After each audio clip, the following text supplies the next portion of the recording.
Danas mi imamo spatnost. Da, evo ti ovaj vic, setio sam se.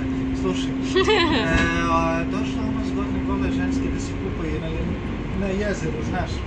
I one se tako tu kupaju, brčkaju, dolazi neki deda, ono, malo delo flekavo i sve ono ludilo.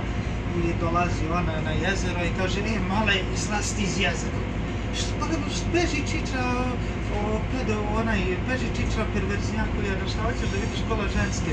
Ma jok, uzima čiča kantu, ma jok, došao sam da naranim krokodile. Joj. Ili, ajde ima ova isto vic, pazi. Kupili se ono Perica i njegovi drugovi, nabavili svi besne kučiće i ovaj jedan drugi izazvao Pericu na borbu s kučićima, znaš. I prvo Perica kupi nekog pitbulla, ovaj kupi bull terijera i ovaj bull terijer podcepa pitbulla od Pericinog druga. Ništa, sledeći put Perica kupuje ovog nemačkog ovčara, pusti ga na ovog pitbulla, opet Pericinog druga pobedi Pericu, znaš, iscepom ovog ovčara. I sledeći put Perica kupuje putlicu. Molim, i ovaj kaže, svi počnu da se smiju, da ga zajebavaju, znaš, ovako putlice koji je debil. I ništa, krenu ovi da se tuču i to putlica izdržava, tuču se. Na kraju putlica, i užbunje neko padne od putlica i pitbull.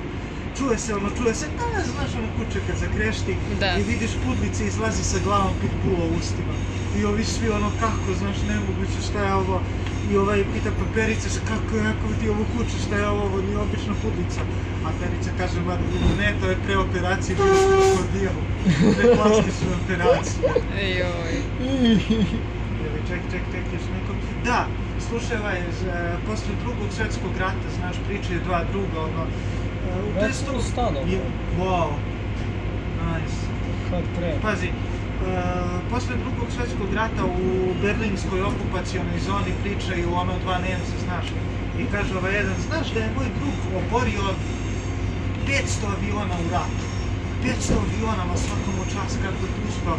Pa da, bio je najgori mehaničar u Luftwaffeu.